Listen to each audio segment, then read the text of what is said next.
اعوذ باللہ من الشیطان الرجیم بسم اللہ الرحمن الرحیم وَإِذَا بَدَّلْنَا آيَةً مَكَانَ آيَةٍ وَاللَّهُ أَعْلَمُ بِمَا يُنَزِّلُ قَالُوا إِنَّمَا أَنْتَ مُفْتَرٍ بل اکثرهم لا يعلمون صدق اللہ العظیم۔ وَإِذَا بَدَّلْنَا آیَةً، اور جب ہم تبدیل کرتے ہیں ایک آیت کو مکان آیتن، دوسری آیت کے بدلے میں، دوسری آیت کی جگہ۔ وَاللَّهُ أَعْلَمُ بِمَا يُنَزِّلُ، اور اللہ خوب جانتا ہے اس چیز کو جو وہ اتارتا ہے۔ قالوا انما انت مفتر، کہنے لگے کہ تو گھڑنے والا ہے، اپنی طرف سے بنانے والا ہے۔ بل اکثرهم لا يعلمون، لیکن اکثر ان میں سے جانتے نہیں ہیں۔ یہ نسخ کا مسئلہ پہلے بھی گزر چکا ہے کہ شروع انسانیت جہاں سے آدم علیہ السلام سے ہوتی ہے، آدم علیہ السلام سے لے کر آخر نبی حضور نبی اکرم صلی اللہ علیہ وسلم تک، پوری انسانیت کے لیے عقائد کے اعتبار سے تمام انبیاء علیہ السلام کا متفقہ مسئلہ ہے، اس میں کوئی اختلاف نہیں ہے۔ عقیدہ عقائد کے معاملے میں سب کا مشترکہ ایک ہی معاملہ ہے، لیکن شریعت بدلتی ہے، احکام بدلتے رہتے ہیں۔ ایک نبی آیا، اگلا نبی آیا تو کچھ شرعی احکام اس میں تبدیل بھی ہو گئے۔ تو اللہ رب العزت کے سامنے تو پوری انسانیت ہے، شروع سے لے کر اب تک اور اب سے لے کر آخرت تک۔ کس وقت کون سا حکم نازل کرنا ہے، کس وقت کی امت کو کون سا حکم دینا ہے، اس کے مزاج کا ہے، وہ تو اللہ کے سامنے ہے۔ اللہ تو اس کے مطابق احکامات نازل فرماتے ہیں۔ شروع میں جیسے آدم علیہ السلام کے بچوں میں یہ شریعت تھی کہ بہن کی بہن کے بھائی کے ساتھ نکاح ہوتا تھا، نسل چلانا تھا آگے، لیکن یہ چیز اب نہیں ہے۔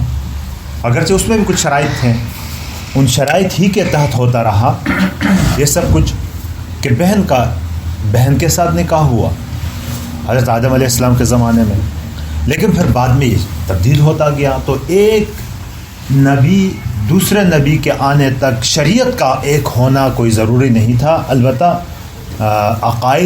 عقائد کی دنیا میں تمام انبیاء علیہ السلام کی دعوت ایک ہوا کرتی تھی۔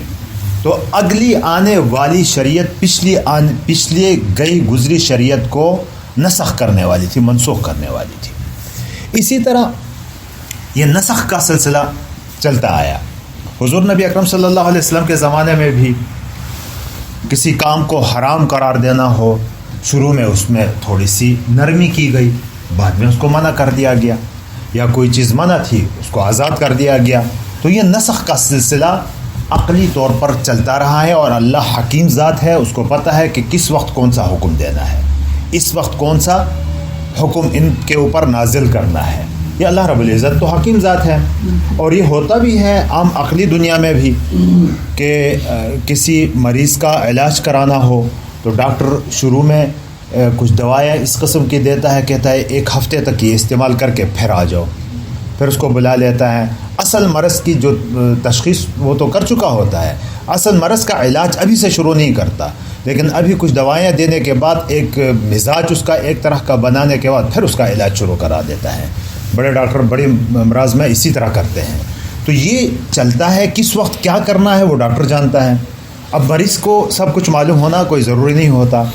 تو یہ تو ایک مثال میں نے دی ایسے ہی۔ ویسے اللہ رب العزت تو حکیم ذات ہے کہ اس وقت کون سا حکم ان کے اوپر نازل کرنا ہے، کب نازل کرنا ہے، اور کس قسم کا حکم نازل کرنا ہے۔ تو یہ اللہ رب العزت وقتاً فوقتاً اس طرح کرتے آئے ہیں۔ اب مثلاً احکام میں بھی ایسا ہی ہوا ہے کہ شروع میں کوئی حکم اللہ رب العزت کی طرف سے نازل ہوا، کچھ نرمی، پھر کچھ سختی، پھر اس کے بعد سختی، پھر پابندی لگا دی گئی اس کے اوپر، یا پھر شروع میں اس کے اوپر پابندی تھی، آہستہ آہستہ پابندیاں ہٹا دی گئی۔ اس طرح چلتا رہا ہے، اور پھر آخر میں آ کر کہہ دیا، فیصلہ کر دیا کہ الیوم اکملت لکم دینکم واتممت علیکم نعمتی ورضیت لکم الاسلام دینا، کہ آج دین مکمل ہو گیا، اب اس میں کوئی نسخ منسوخ نامی چیز، کوئی چیز پھر باقی نہیں رہے گی۔ اس وقت تک گویا کہ انسان تکمیلی مراحل میں تھا، ان تکمیلی مراحل میں آ کے حضور نبی اکرم صلی اللہ علیہ وسلم کے آخری دور تک یہ چلتا رہا، اور پھر دین مکمل ہو گیا۔ اس کے بعد ناسخ منسوخ کا معاملہ پھر ختم ہو گیا۔ حضور صلی اللہ علیہ وسلم کے زمانے میں جو ہوا، بہت ساری مثالیں ہیں، ان میں سے مشہور مثال شراب کی مثال ہے، مشہور مثال۔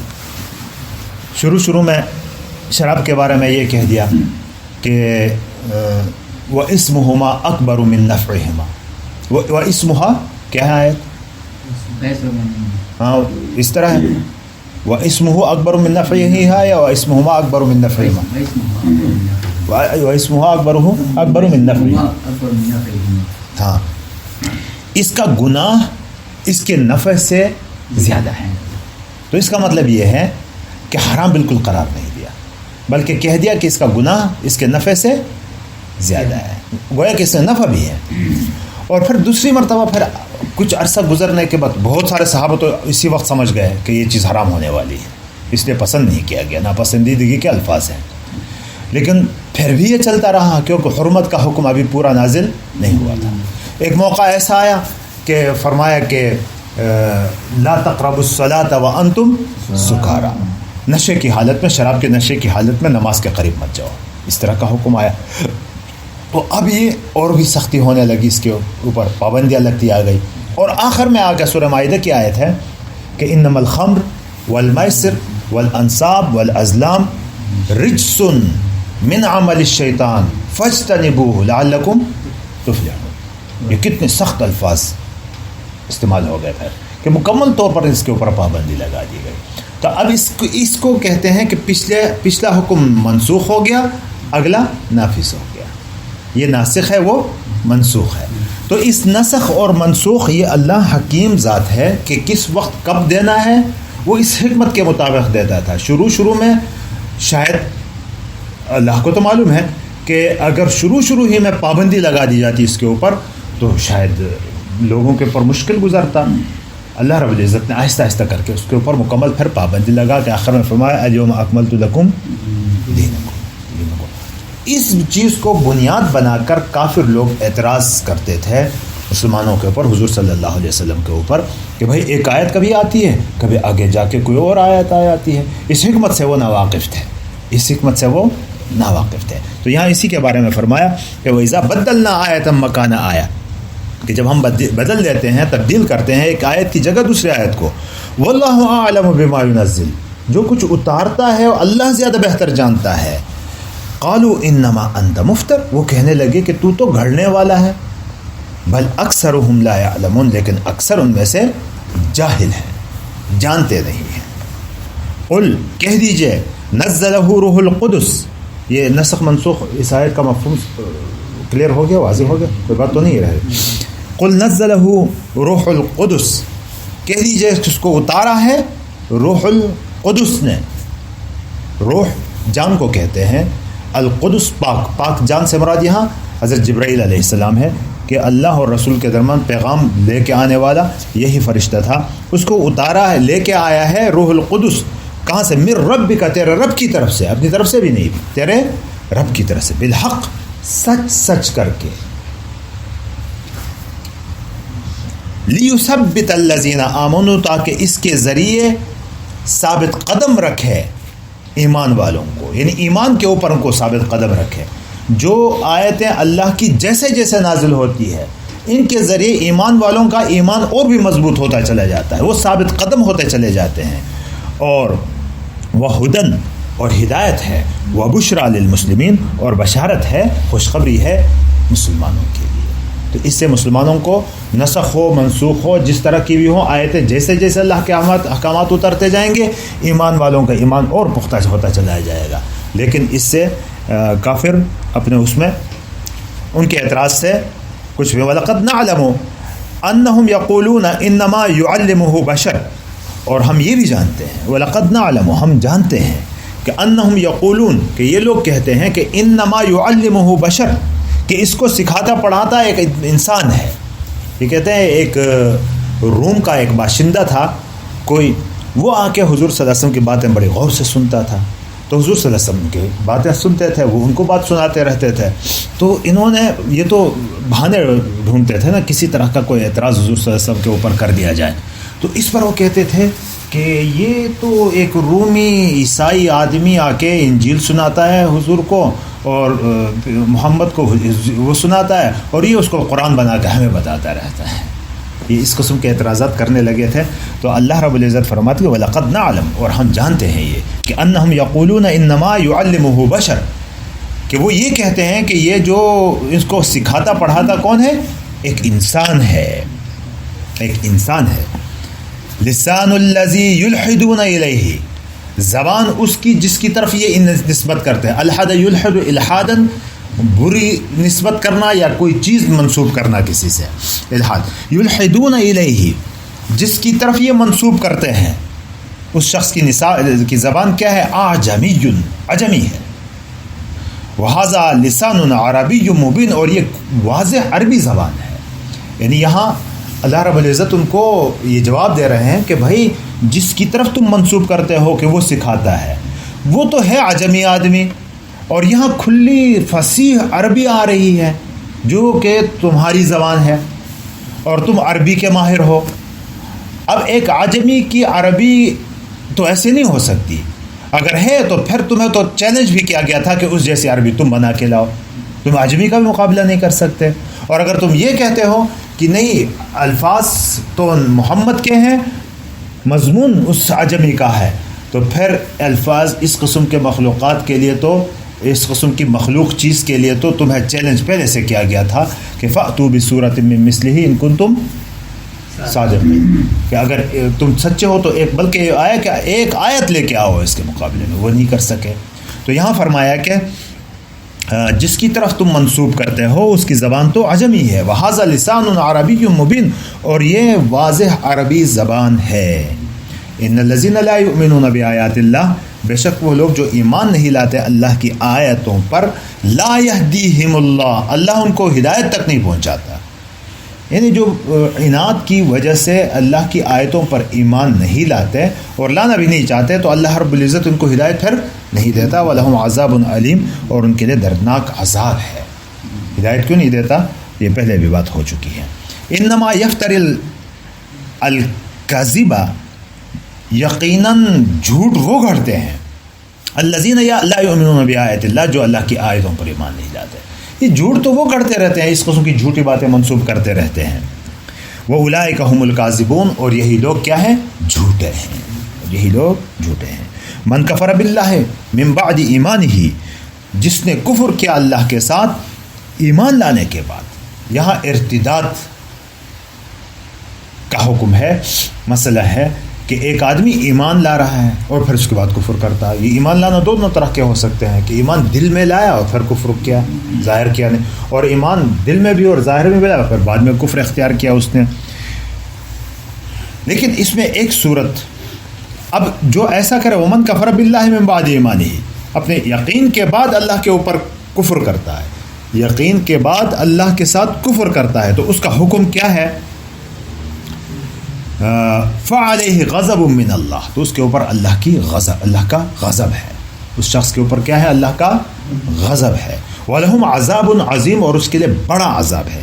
لیکن ایک شخص کی اس میں استثناء ہے کہ إِلَّا مَنْ أُكْرِهَ وَقَلْبُهُ مُطْمَئِنٌ بِالْإِيمَانِ وَلَكِنْ مَنْ شَرَحَ بِالْكُفْرِ صَدْرًا فَعَلَيْهِ غَضَبٌ مِّنَ اللَّهِ إِلَّا مَنْ أُكْرِهَ وَقَلْبُهُ مُطْمَئِنٌ بِالْإِيمَانِ سوائے اس شخص کے کہ جس کو مجبور کیا گیا. اکراہ کے معنی کسی کو مجبور کرنا, مجبور کیا. وَقَلْبُهُ مُطْمَئِنٌ بِالْإِيمَانِ اور اس کا دل ایمان کے ساتھ مطمئن ہے.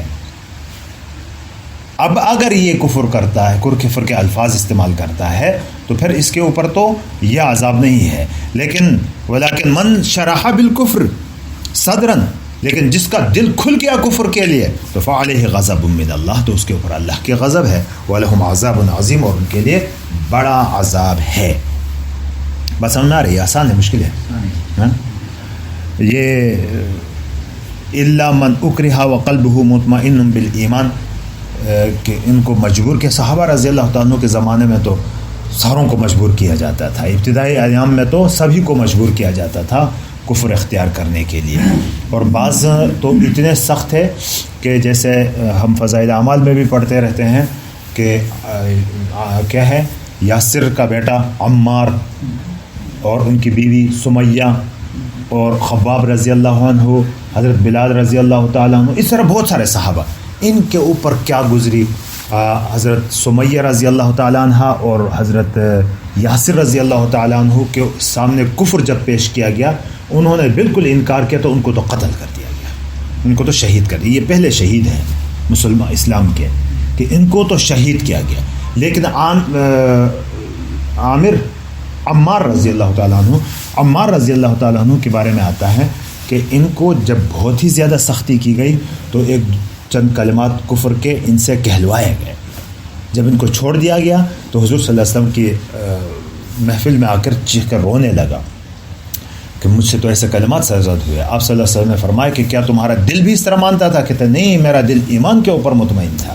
تو اسی کے موقع پر کہتے ہیں کہ یہ آیت نازل ہو گئی کہ ان کے اوپر اکراہ کیا گیا ہو، جبر کیا گیا ہو، اور اس کا دل ایمان پر مطمئن ہو، تو اس صورت میں اگر کوئی کلمات کفر کے کہہ دیے گئے، شرط اس میں یہ ہے کہ واقعی جس نے دھمکی دی، جو اکراہ کر رہا ہے، جو مجبور کر رہا ہے، اس کے ہاتھ میں کوئی طاقت بھی ہے کہ جس کی وجہ سے یا اس کو قتل کر سکتا ہے یا کسی کے اعضاء اس کے ضائع کر سکتا ہے، تو اس صورت میں کہے گئے کفریہ کلمات جو ہے کفر نہیں ہوتے۔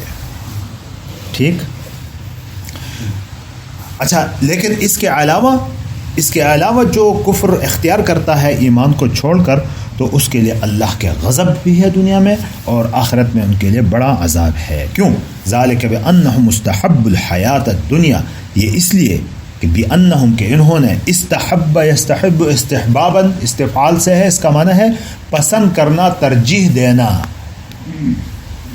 جام جوشک، استحب الحیات الدنیا کہ انہوں نے دنیا کی زندگی کو زیادہ محبوب گردانا، انہوں نے دنیا کی زندگی کو زیادہ محبوب جانا، علی الآخرت، آخرت کے مقابلے میں انہوں نے دنیا کی زندگی کو کیا کیا؟